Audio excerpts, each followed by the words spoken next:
Oke, baik. Perkenalkan kami dari kelompok konteks satu. Di sini kami ingin, mendemonstrasikan hasil implementasi kami, tugas besar satu machine learning, itu kami implementasi model FFNN from scratch.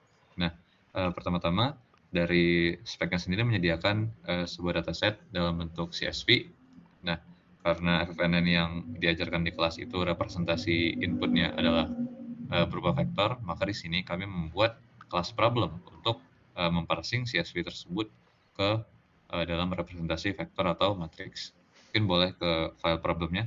Di sini ada kelas problem. Kelas problem ini berfungsi untuk memparsing nilai CSV-nya menjadi representasi vektor. Pertama, di sini kita convert dulu nilai targetnya menjadi representasi biner 0 dan 1.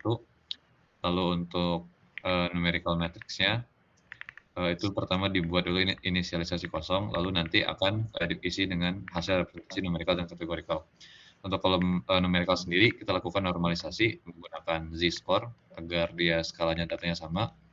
Lalu untuk kategorikal kita kita pakai one hot encoding untuk mengubahnya menjadi representasi biner. Nah, kurang lebih seperti itu untuk kelas problem. Selanjutnya kita akan masuk ke kelas tensor yang akan dijelaskan oleh teman saya Hazim. Oke, untuk kelas ini menyimpan tiga hal. Yang pertama ada data, itu sebagai nilai aktualnya. Kemudian ada grad sebagai akumulator gradien. Serta ada pref dan backward yang nanti akan membentuk computational graph untuk melacak alur perhitungannya ke belakang secara otomatis. Terus di metode add, kita ke line 13, metode add. Jadi nanti setiap operasi matematikanya termasuk penjumlahan di sini juga mendefinisikan closure backwardnya sendiri. Jadi nanti saat dipanggil, closure ini juga mengalirkan gradiennya ke masing-masing input secara sesuai chain rule. Terus saya juga menangani untuk broadcastingnya. Jadi nanti jika shape tensornya berbeda karena broadcasting, nanti gradiennya akan disam kembali ke shape aslinya agar akumulasi gradiennya tetap konsisten. Oke, terus ke metode selanjutnya di metode dot. Nah, untuk operasi dot ini digunakan untuk perkalian matriks antara input dan bobot layer. Terus nanti backpropagation-nya akan menggunakan transpose-nya sendiri, yaitu untuk gradien terhadap input adalah turunan Z didotkan dengan transpose matriks W, dan nanti gradien terhadap bobot adalah transpose matriks input didotkan dengan turunan dari matriks Z. Terus untuk metode apply ini akan menjadi jembatan antara tensor dan fungsi aktivasi. Jadi dia menerima dua fungsi yaitu func untuk forward pass dan grad func untuk turunannya. Juga di backwardnya juga diterapkan chain rule secara langsung. Terus ke metode backward.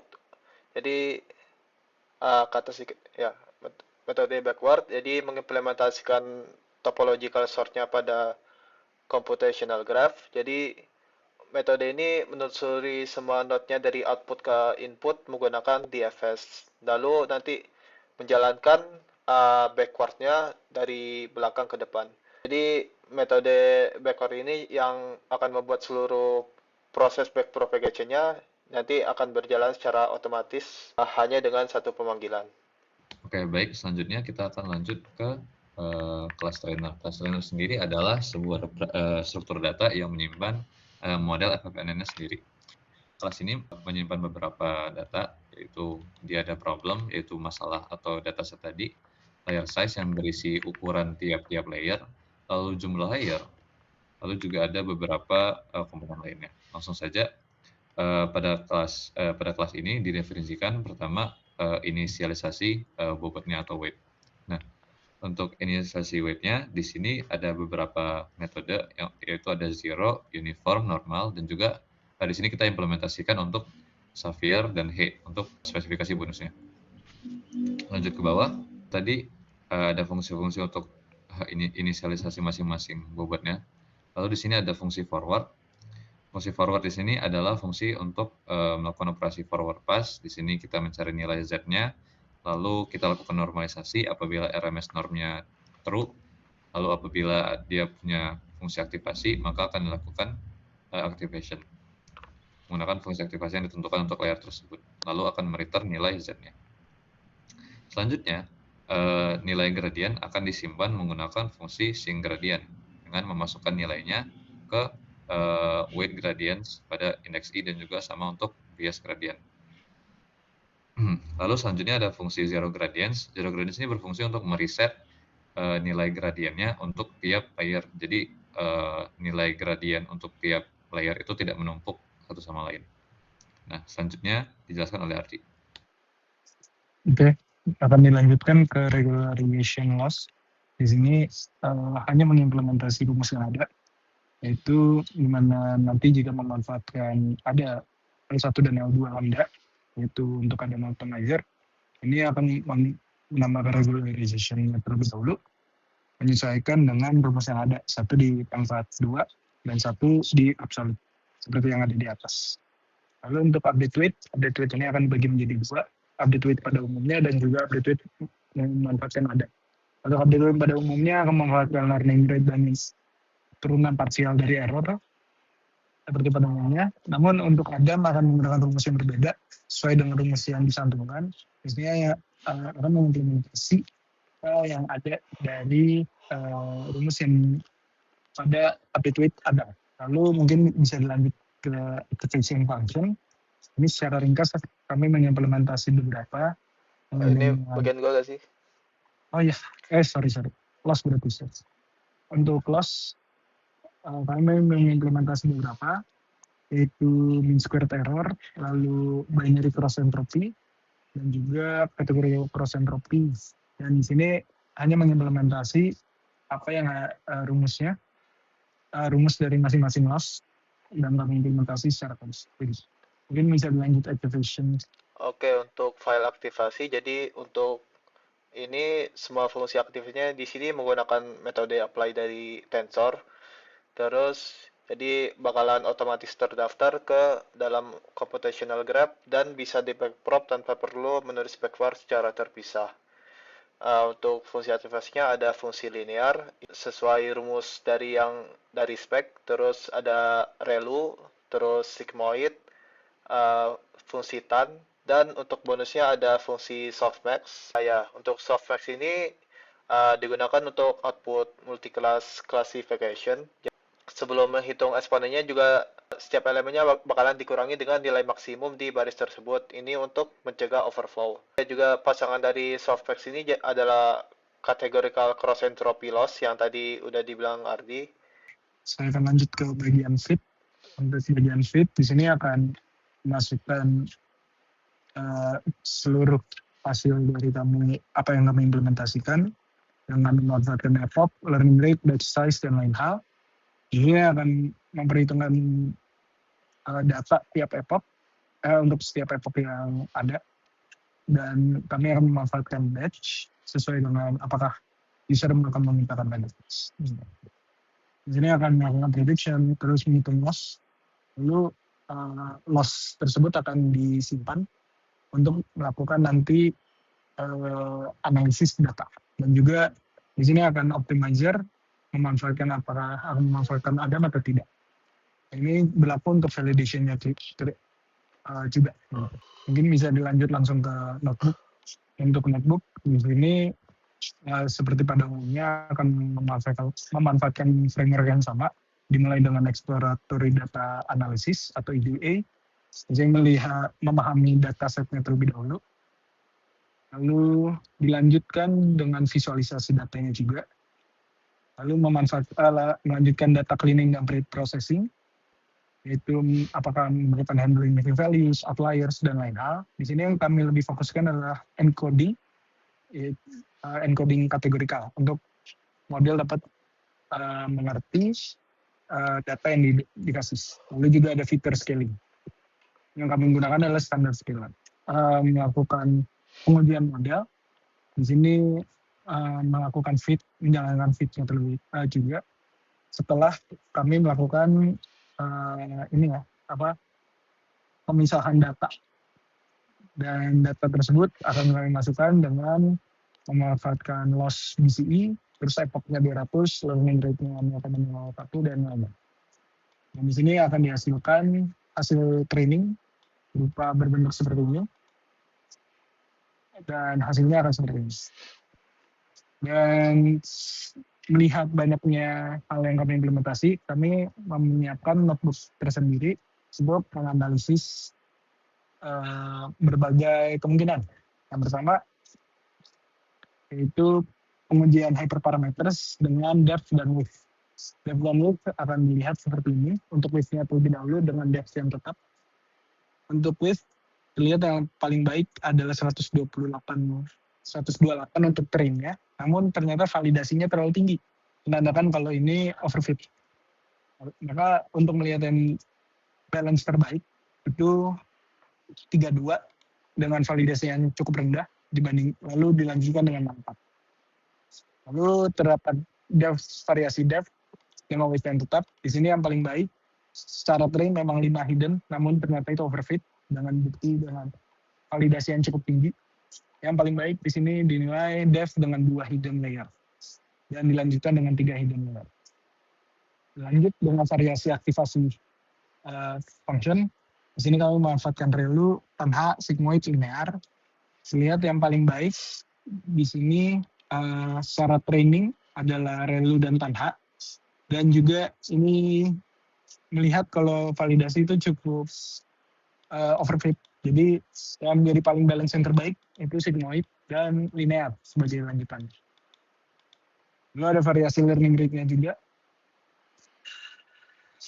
Untuk learning rate dapat melihat distribusi weight yang ada untuk layer 1 dan layer 2, layer 1 baik 0,01, 0,01 dan lain-lain. Ini menjadi yang paling baik adalah yang pertama dengan distribusi yang cukup baik, menyesuaikan distribusi normal dan tidak compact distribusi seperti di 0,01. Dan juga melihat dari hasilnya yang paling overfit terlihat di 0,01 dan juga 0,001. Yang menjadi balance terbaik adalah 0,0001 yang paling rendah. Lalu juga ada inisialisasi bobot yang berbeda. Seperti hal yang sama bisa kita lihat. Yang paling buruk itu inisialisasi 0. Namun yang paling balance di sini adalah inisialisasi uniform.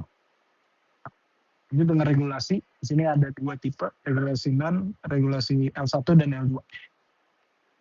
Ini bisa dilihat hasilnya, dan yang menjadi paling buruk ternyata regulasi non, yang paling balance adalah, yang paling baik adalah regulasi non, namun yang paling buruk adalah regulasi L1 dengan overfit yang paling tinggi. Gitu. Meskipun dilanjut dengan regulasi non. Ini bisa dipengaruhi dengan jumlah epochnya juga.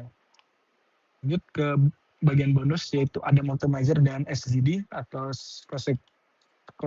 Stochastic Gradient Descent pada umumnya.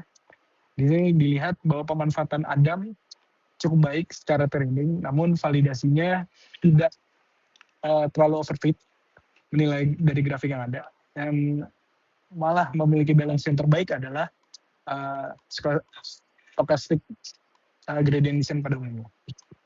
Lalu jika dibandingkan dengan pre-train model yang kita menggunakan NLP classifier,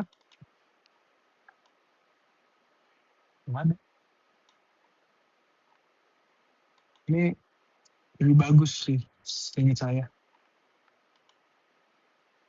Mungkin dilanjut terlebih dahulu dengan without RMS norm.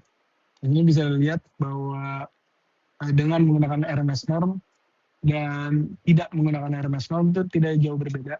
Namun didukung lebih baik untuk pemanfaatan RMS norm menimbang validasinya tidak terlalu overfit dibandingkan menggunakan RMS norm. Gitu. Sepertinya begitu saja. Oke, mungkin dari penemuan-penemuan tadi bisa disimpulkan kalau model ini masih punya ruang pengembangan untuk mendapatkan hasil yang lebih baik, antara lain dengan menggunakan konfigurasi-konfigurasi seperti yang sudah disebutkan sebelumnya oleh Ardi. Mungkin itu saja yang bisa saya sampaikan. Mungkin dari Ardi atau Hazim masih ada yang mau disampaikan lagi? Oh iya, nah ini untuk perbandingan dengan library Scikit-learn, di mana model kita sendiri dapat training loss di angka 0,42, validation loss di angka 0,6, dan akurasi di angka 0,73. Lalu untuk model dari Scikit-learn, training loss-nya di angka 0,39, validation-nya di angka 0,39, tapi akurasinya di angka 0,72. Nah, jadi bisa dibilang kita cukup unggul lah di akurasi, walaupun di validation dan training loss-nya masih jauh lebih besar dibanding model dari Scikit-learn. Oke, jadi untuk kesimpulan analisis pada Tubesi kali ini adalah secara keseluruhan ada 3 temuan utama dari eksperimen ini. Jadi yang pertama adalah kapasitas modelnya harus diseimbangkan dengan regularisasi. Jadi untuk model terlalu besar malah justru overfit. Kedua, karakteristik dataset juga menentukan pilihan aktivasi yang optimal. Jadi dataset kali ini cenderung linear sehingga fungsi sigmoid dan linear bersaing dengan ReLU. Kemudian yang ketiga adalah implementasi from scratch. Punya kelompok kami memiliki performa yang hampir identik dengan sklearn. Terus ada beberapa saran untuk hal yang dapat dikembangkan lebih lanjut untuk notebook kali ini, yaitu menguji width-nya yang lebih besar dari 128, atau mungkin ada kombinasi depth sama width lain untuk menentukan sweet spot optimal. Karena ini akan menunjukkan tren trade-off-nya antara underfitting atau overfitting. Nah, kemudian yang saran kedua adalah untuk menambahkan metrik evaluasi lengkap seperti precision, recall, advanced score, dan lain-lain. Juga mungkin mengimplementasikan RD stopping untuk mencegah overfitting.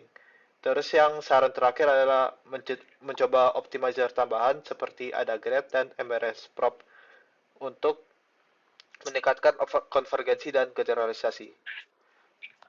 Itu saja dari kelompok kami. Sekian, terima kasih.